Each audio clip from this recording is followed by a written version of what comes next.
Hi students, welcome to PhD jobs and admission. This is Gauri. So in this video मैं आप सभी के साथ अवूरत 2023 यानी कि Assam women's university research admissions test 2023 इसमें जो रिसर्च मेथोडोलॉजी का सिलेबस है वो सिखा रही हूँ। एंड इन टुडेज सेशन हम most repeated research methodology MCQs देखेंगे, जिन एमसीक्यूज की मदद से आप सारे स्टूडेंट्स अवूरत एग्जाम में अच्छे मार्क्स स्कोर कर सकते हो। सो इस वीडियो में मैंने वो सारे कॉन्सेप्ट्स कवर किए हैं रिलेवेंट टू रिसर्च मेथोडोलॉजी, जिनकी मदद से सारे स्टूडेंट्स रिसर्च मेथोडोलॉजी को अच्छी तरीके से जान सके। एंड एज वेल इसमें मैंने जितने भी सारे एमसीक्यूज कवर किए हैं, so these are the most repeated MCQs जो आपको हर बार रिसर्च एडमिशंस टेस्ट में पूछे ही जाते हैं।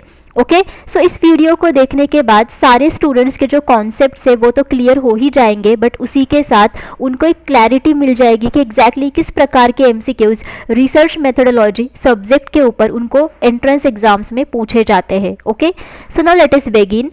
सो स्टूडेंट्स, आप सभी को तो पता है कि अवूरत एग्जाम बहुत नज़दीक है, which is on 2 July, right. And इस एंट्रेंस एग्जाम में सारे स्टूडेंट्स को रिसर्च मेथोडोलॉजी के ऊपर क्वेश्चंस पूछे जाते हैं and as well concerned subject के ऊपर भी क्वेश्चंस पूछे जाते हैं। सो रिसर्च मेथोडोलॉजी के ऊपर आपको 50% MCQs and descriptive type questions पूछे जाते हैं and as well concerned subject के लिए भी उसी तरीके से क्वेश्चंस पूछे जाते हैं। सो इस एंट्रेंस एग्जाम को क्वालिफाई करने के लिए सभी स्टूडेंट्स को 50% मार्क्स तो स्कोर करने ही है। एंड दैट्स वाई स्टूडेंट्स अवूरत एग्जाम को क्वालिफाई करने के लिए हम आप सभी को रिसर्च मेथोडोलॉजी सब्जेक्ट के ऊपर कंप्लीट कोर्स प्रोवाइड करते हैं, जिस कोर्स की मदद से सारे स्टूडेंट्स अवूरत एग्जाम को तो क्वालिफाई कर ही सकते हैं, बिकॉज इसमें हम सारे स्टूडेंट्स को full syllabus video lectures provide करते हैं, जिसमें थियरीज एंड एमसीक्यूज दोनों के ऊपर भी लेक्चर सीरीज अवेलेबल है। हम सभी स्टूडेंट्स को full syllabus notes and mock test provide करते हैं। सो मॉक टेस्ट में हमारे पास ऐसे 10 मॉक टेस्ट अवेलेबल है and each mock test contains 40 MCQs and that's why overall सारे स्टूडेंट्स 400 एमसीक्यूज सॉल्व कर ही सकते हैं।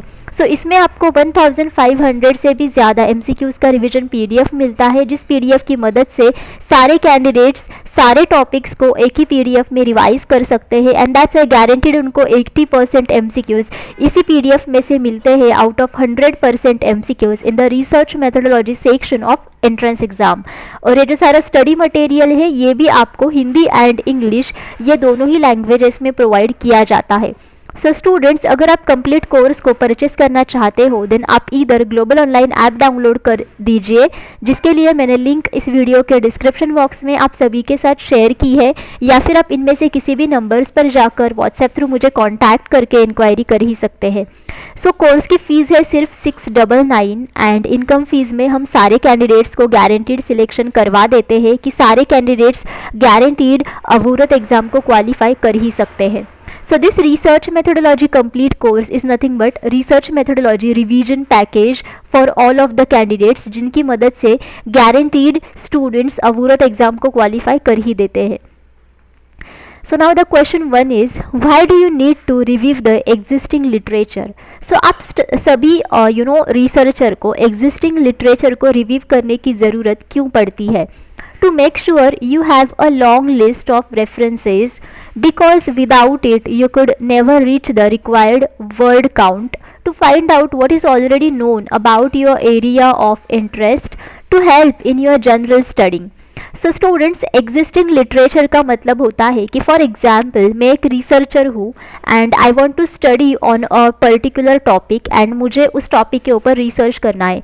सो उस टॉपिक के ऊपर जिन जिन ऑथर्स ने या फिर जिन रिसर्चर ने पहले भी काम किया हुआ है, जिनके पहले भी रिसर्च आर्टिकल्स है, रिसर्च पेपर्स है, ओके, उन सारे रिसर्च पेपर्स या फिर रिसर्च आर्टिकल्स को रिव्यू करना, उनको स्टडी करना, this is called as existing literature.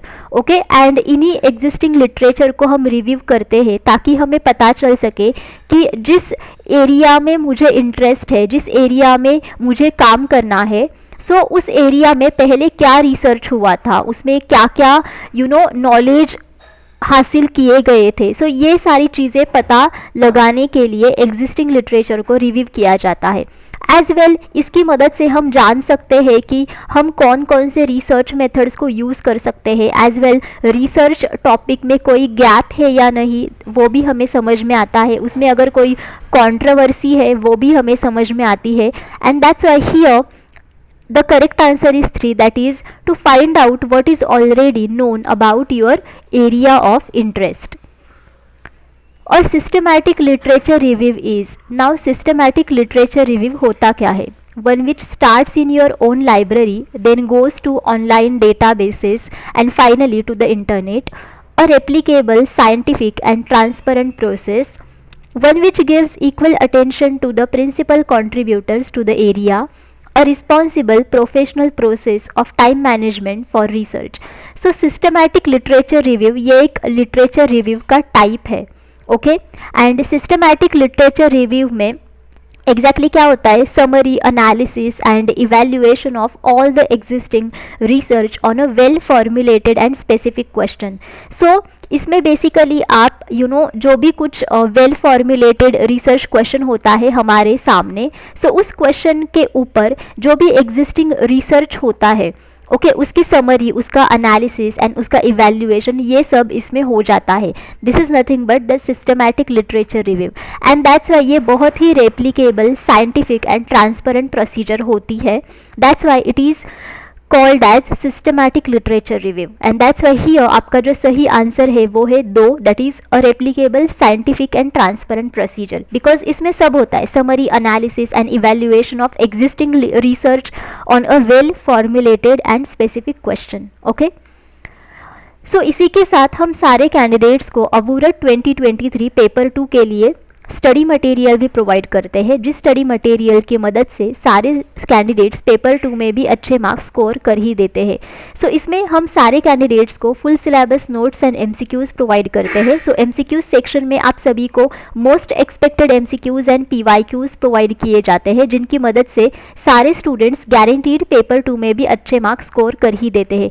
सो यहाँ पे जितने भी सारे सब्जेक्ट्स मैंने मेंशन किए हैं, इन सारे सब्जेक्ट्स के ऊपर हमारे पास अबूरत 2023 पेपर 2 का स्टडी मटेरियल अवेलेबल है।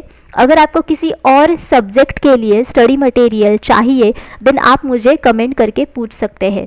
पेपर 2 स्टडी मटेरियल की फ़ीस सिर्फ 999 है एंड इनकम फीस में हम सारे कैंडिडेट्स को गारंटीड सिलेक्शन करवा देते हैं। So to join paper 1 and paper 2 courses आप इनमें से किसी भी नंबर्स पर जाकर व्हाट्सएप थ्रू ओनली मुझे कॉन्टैक्ट करके इंक्वायरी कर ही सकते हैं। What is self plagiarism? When a person lifts material that they have previously written and pass it off as their own work, taking about yourself too much, using somebody else's work and passing it off as your own, an epistemological stance, यानी कि एक ज्ञान शास्त्रीय रुख। So students, self plagiarism का मतलब होता है कि for example I am a researcher and मेरा पहले भी एक रिसर्च पेपर पब्लिश हुआ है एंड उसी रिसर्च पेपर को अगेन मैंने मेरे दूसरे रिसर्च रिपोर्ट के लिए और रिसर्च के लिए मैंने यूज़ किया है, बट उसके लिए अगर मैं रेफरेंसेस प्रोवाइड नहीं करती हूँ एंड अगर मैंने मेरे खुद के ही रिसर्च रेफरेंस को एक्नॉलेज नहीं किया है then it is called as self plagiarism. So for example, अगर कोई भी पर्सन उसका प्रीवियसली रिटन वर्क कॉपी कर लेता है एंड ओन वर्क में अगेन उसे पेस्ट कर लेता है विदाउट एनी रेफरेंस और acknowledgement, then it is called as what? Self plagiarism. Okay, that's why here the correct answer is 1. Next, which of the following statements about plagiarism is most accurate? Now इनमें से कौन से statement ऐसा है okay which is most accurate about plagiarism? देखो, plagiarism का मतलब होता है कि किसी और ऑथर का जो आइडिया या फिर उसका वर्क कॉपी करना एंड उसे अपने ओन वर्क में पेस्ट करना as it is our own work and उसे रेफरेंसेस भी प्रोवाइड नहीं करना या फिर उसको एक्नॉलेज तक नहीं करना। So this is called as plagiarism. So it is easy or it is so easy to copy and paste from the internet that everyone does it nowadays. And if a proper reference is given, where is the harm in that? How can we say for sure where our own ideas come from exactly? If we try to give a reference for everything, we could never hope to succeed. Any suggestion that we have written what another actually wrote is morally wrong. Anyway, the whole point of a literature review is to show that, or show what we have read and what we thought about it.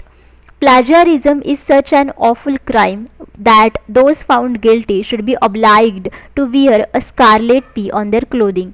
So, the correct or the most accurate statement about plagiarism is 3, कि any suggestion जो हमें किसी और दूसरे author या फिर दूसरे researcher से मिलता है, जो हम हमारे खुद के रिसर्च रिपोर्ट में लिखते हैं एंड उसे अगर हम रेफरेंसेस तक प्रोवाइड नहीं करते, then obviously it is morally wrong.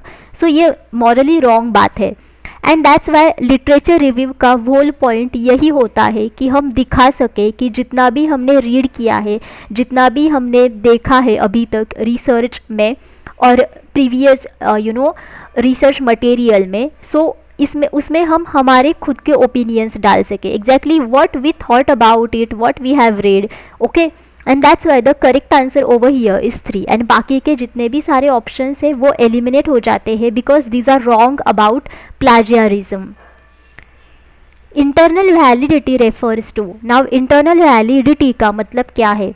Whether or not there is really a causal relationship between two variables, whether or not the findings are relevant to the participants' everyday lives, the degree to which the researcher feels that this was a worthwhile project, how accurately the measurements represent underlying concepts.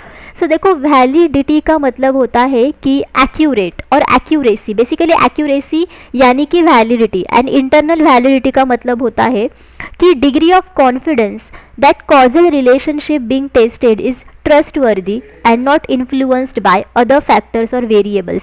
मतलब कितने confidence के साथ हम कह सकते हैं कि जो कॉजल रिलेशनशिप होता है जिसको हम अभी हमारे रिसर्च में स्टडी कर रहे हैं, सो वो उतना ट्रस्टवर्दी है एंड उसके ऊपर किसी भी अदर फैक्टर्स का कोई भी इन्फ्लुएंस नहीं है.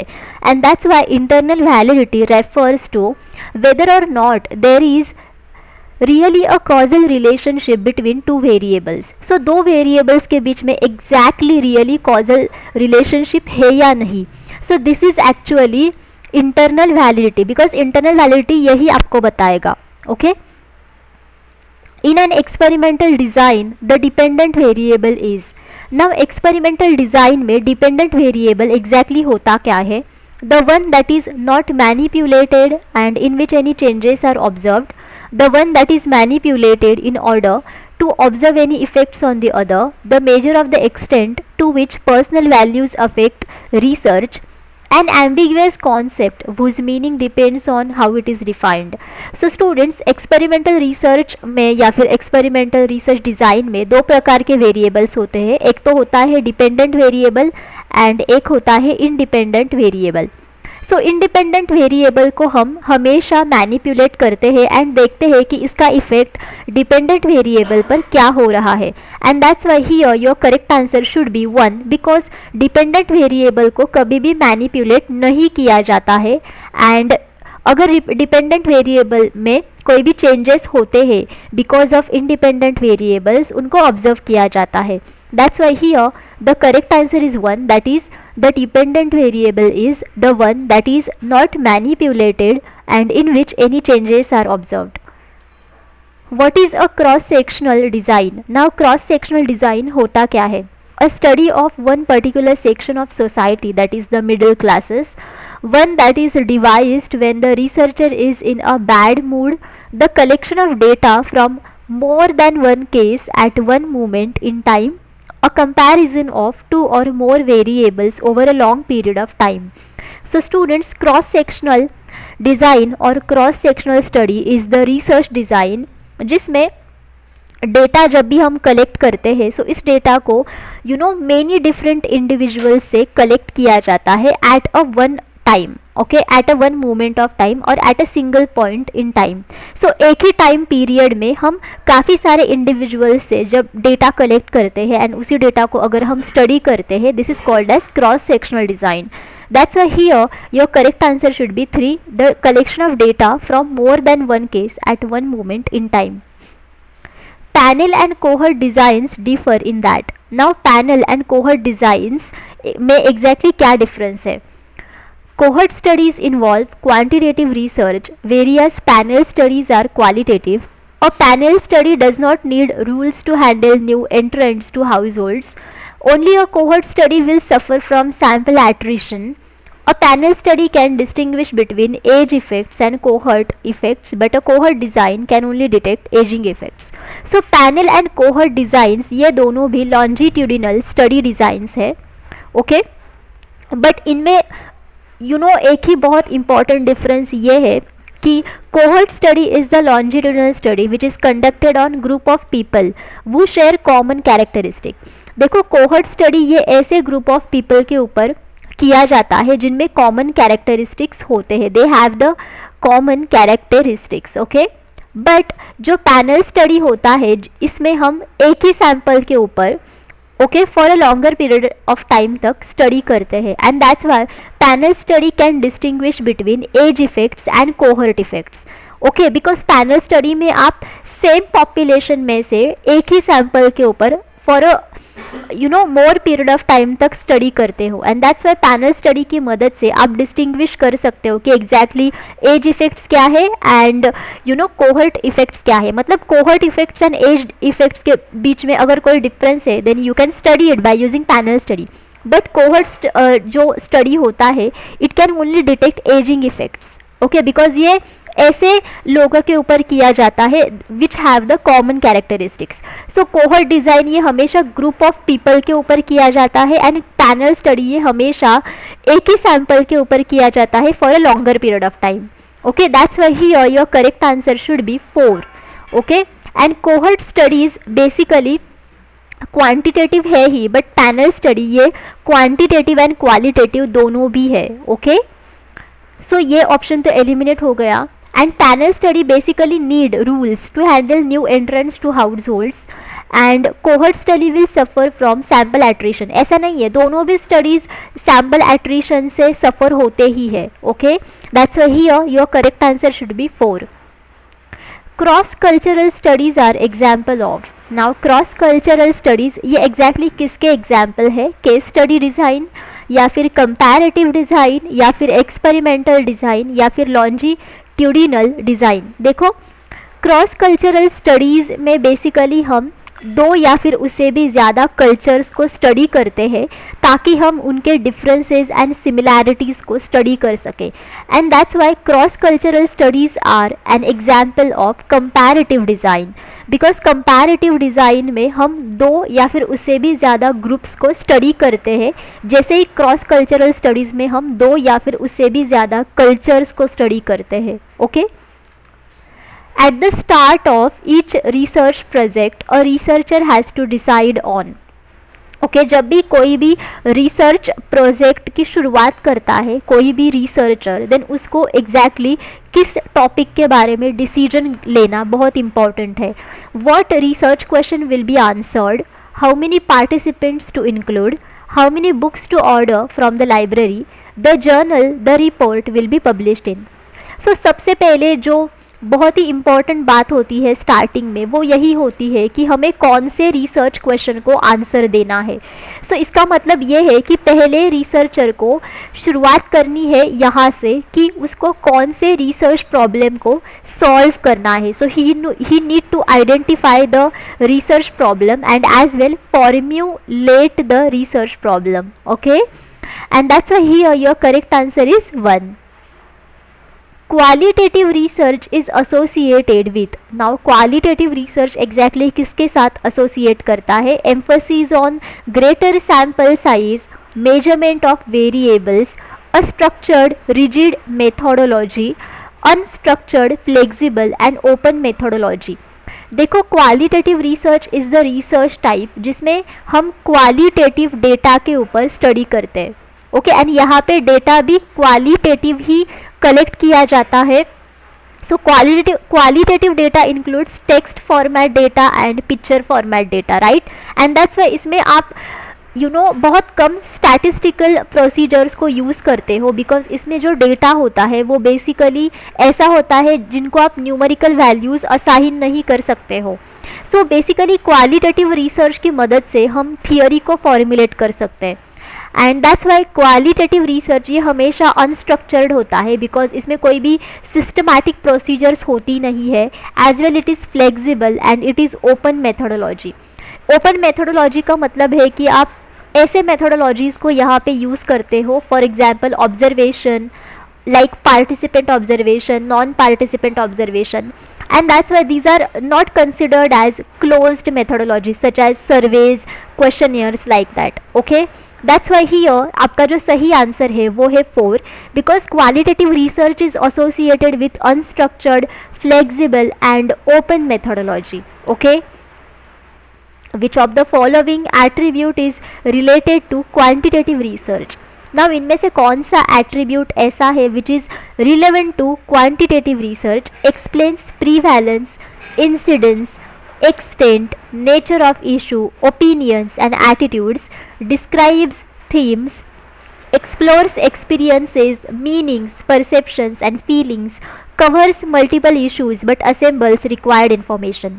देखो quantitative research is exactly opposite to qualitative research, जिसमें आप क्वांटिटेटिव डेटा का इस्तेमाल करते हो, जिसमें काफ़ी सारे स्टैटिस्टिकल टेक्निक्स का यूज़ होता है, एंड इसमें आप डेटा को न्यूमेरिकल वैल्यूज़ असाइन कर सकते हो, and that's Y by the use of quantitative research आप कॉज एंड इफेक्ट रिलेशनशिप को स्टडी कर सकते हो। अगर कोई भी प्रीवैलेंस है, कोई भी इंसिडेंस है, कोई भी एक्सटेंट है या फिर कोई भी इशू है, उसको आप एक्सप्लेन कर सकते हो। आप पीपल के ओपिनियंस को जानने की कोशिश कर सकते हो by using surveys and questionnaire and schedule methods. आप पीपल के एटीट्यूड्स को जानने की कोशिश कर सकते हो by using closed research methodology techniques, and that's why here your correct answer should be 1, because it explains prevalence, incidence, extent, nature of issue, opinions and attitudes.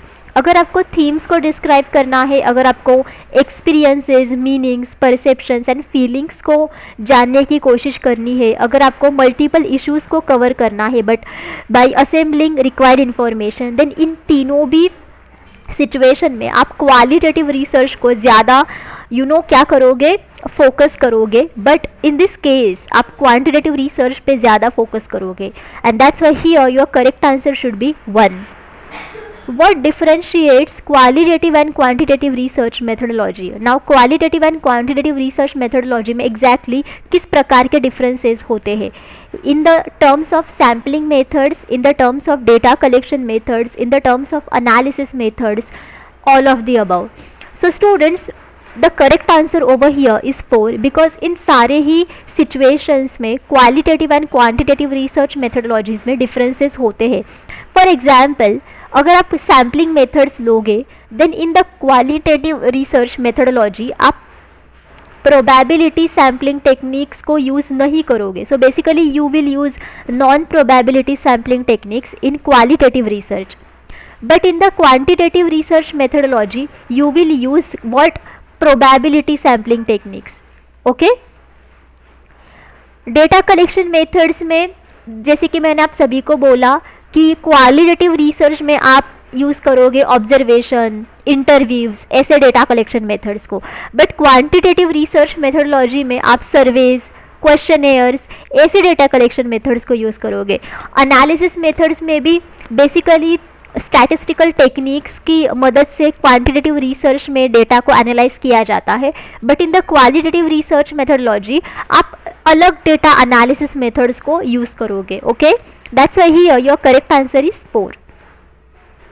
With selecting a sample you should, अगर आप sample को select करते हो then in that situation आपको क्या करना चाहिए? You should avoid cost, avoid bias, always include all your friends, use less than 10 participants for quantitative study. So obviously जब भी आप sample को select करते हो then in that situation you should avoid always bias. Bias का मतलब होता है कि कोई भी चीज़ अगर आप पक्षपात से करते हो then this is called as bias. So कभी भी अगर आप सैम्पल को सिलेक्ट करते हो from the target population then obviously you need always avoid bias, because अगर आप बायस करके सैम्पल्स को सिलेक्ट करते हो देन उसकी वजह से काफ़ी सारे प्रॉब्लम्स क्रिएट हो जाते हैं in your research result section. Okay, and this is actually unethical. Okay, bias biasly अगर कोई भी सैंपल को सिलेक्ट करता है from the target population, then this is unethical and that's why you should avoid bias. Writing a research report is, now research report को write करना exactly क्या है? The second to last step in the research process requires no academic conventions, all of the above, none of the above. So research report ये हमेशा last में right किया जाता है, नॉट सेकेंड लास्ट. सो ये ऑप्शन तो एलिमिनेट हो गया. And it requires academic convention, so ये भी ऑप्शन एलिमिनेट हो गया. बिकॉज देखो रिसर्च रिपोर्ट राइट करने के लिए काफ़ी सारे एकेडमिक कन्वेंशंस की ज़रूरत पड़ती है. ओके कोई भी आदमी रिसर्च रिपोर्ट को ऐसे ही राइट नहीं कर सकता है. That's why here your correct answer should be 4, that is none of the above. Okay and interview schedule is, now interview schedule exactly है क्या? Sampling method, variable, research objective, data collection method. So students research objective exactly nothing but the objective of the research. okay मतलब aim of the research, right? so ये option eliminate हो गया. Variable is the any concept और object जिनके ऊपर आप study करना चाहते हो एंड जिनके जो वैल्यूज़ होते हैं वो हमेशा चेंज होते हैं. सो this again eliminated. Sampling method is the method जिनकी मदद से आप टारगेट पॉपुलेशन में से सैम्पल्स को सिलेक्ट करते हो. So this again gets eliminated. So the remaining option is interview schedule which is a data collection method. And interview schedule में स्ट्रक्चर्ड क्वेश्चंस की लिस्ट होती है. ओके जिनको बहुत ही पहले प्रिपेयर किया जाता है and which is nothing but the guide for the interviewer और रिसर्चर और इन्वेस्टिगेटर्स, ताकि वो डेटा को कलेक्ट कर सके, ताकि वो इंफॉर्मेशन को कलेक्ट कर सके okay about a specific topic और issue during the interview.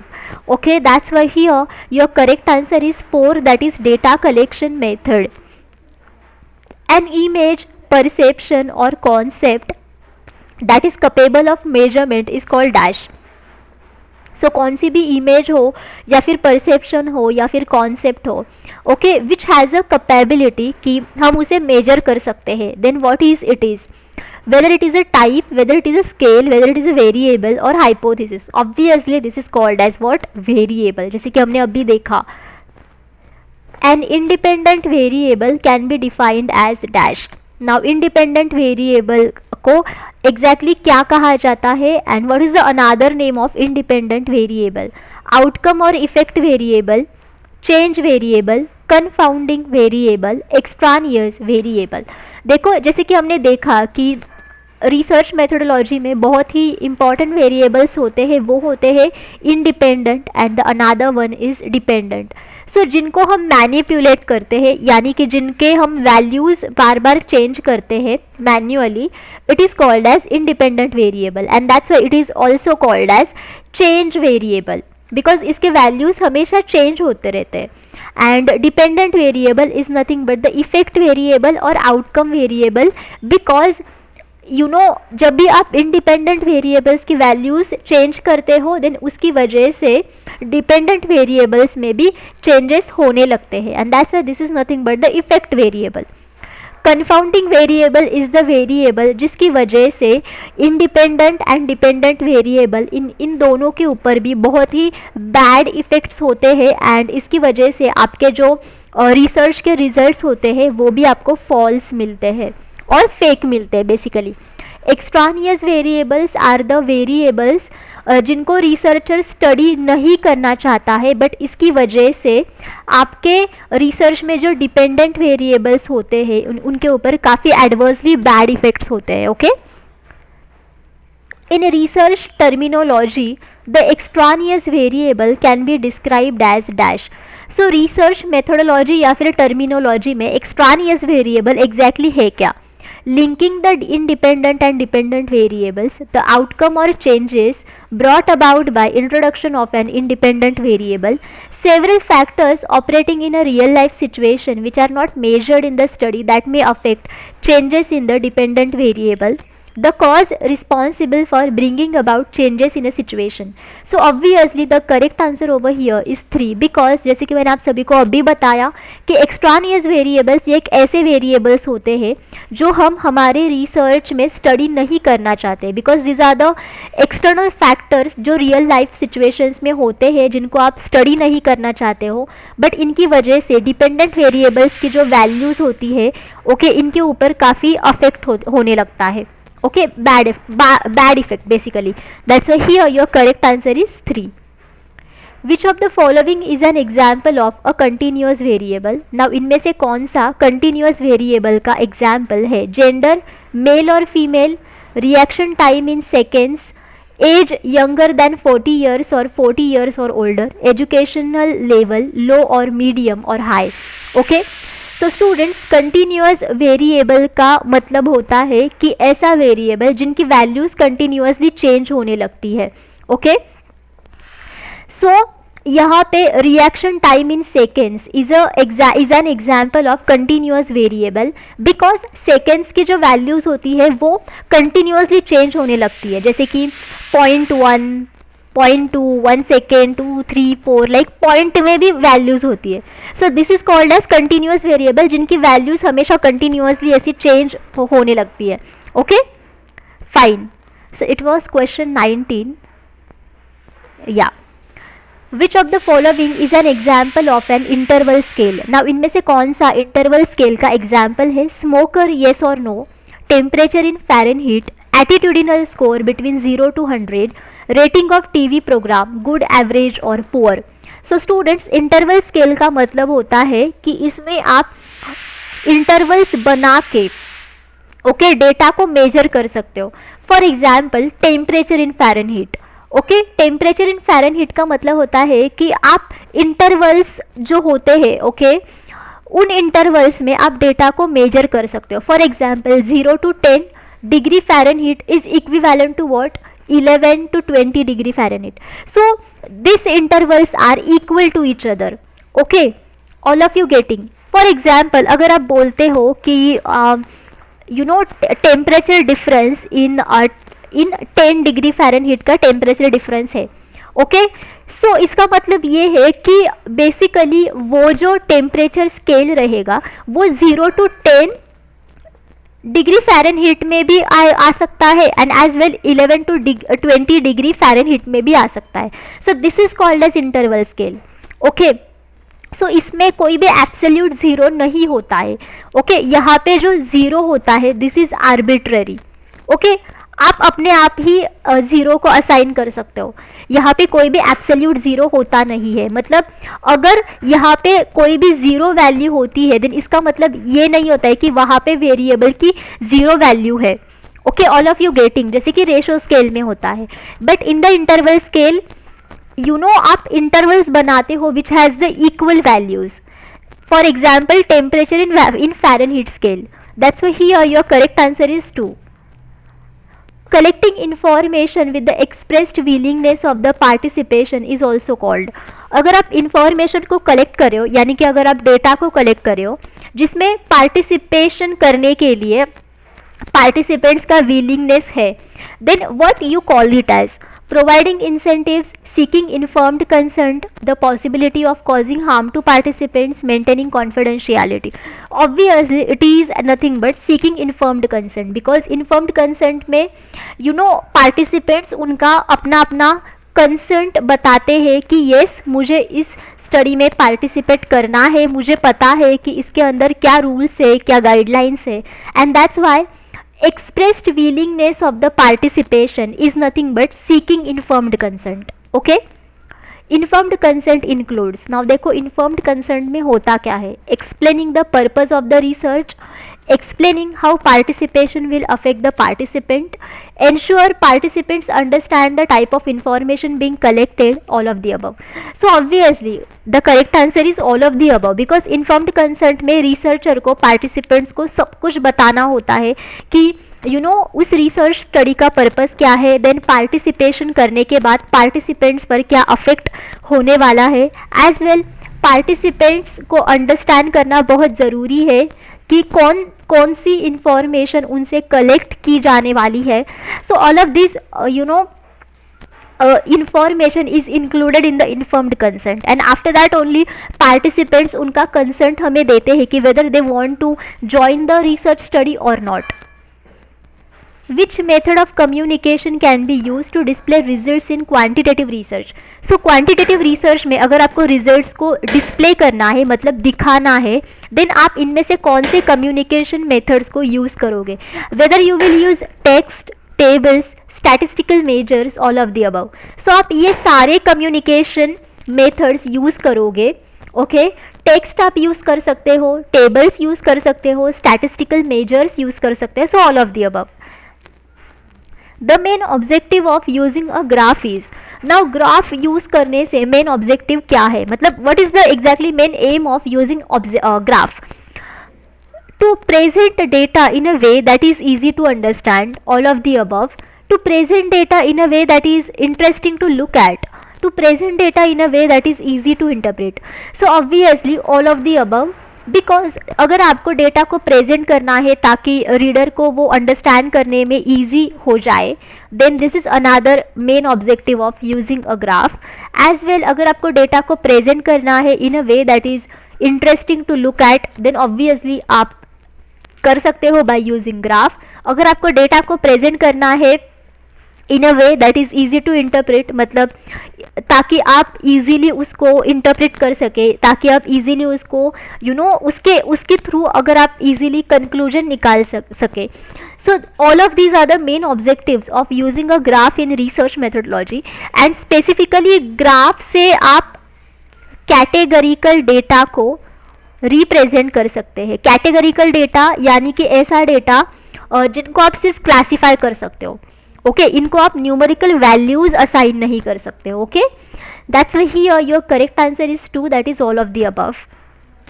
Content analysis is use to. Now content analysis का इस्तेमाल हम कहाँ पे करते हैं? Identify main themes in order to understand the meaning of answers, assign codes to the main themes to classify responses, integrate themes and responses into the text of the report, all of the above. So content analysis is the tool जो हमेशा qualitative research में ज़्यादा use की जाती है, because it is used to determine presence of certain words, themes or concepts within some given qualitative data. So qualitative data में अगर कोई वर्ड से, अगर कोई थीम से या फिर कॉन्सेप्ट से, ओके, उनका जो प्रेजेंस होता है, ओके, उनको अंडरस्टैंड करने के लिए कंटेंट एनालिसिस इस प्रकार के रिसर्च टूल को यूज़ किया जाता है. And that's why it is use to identify the main themes, ताकि हम आंसर्स के मीनिंग्स को अंडरस्टैंड कर सके.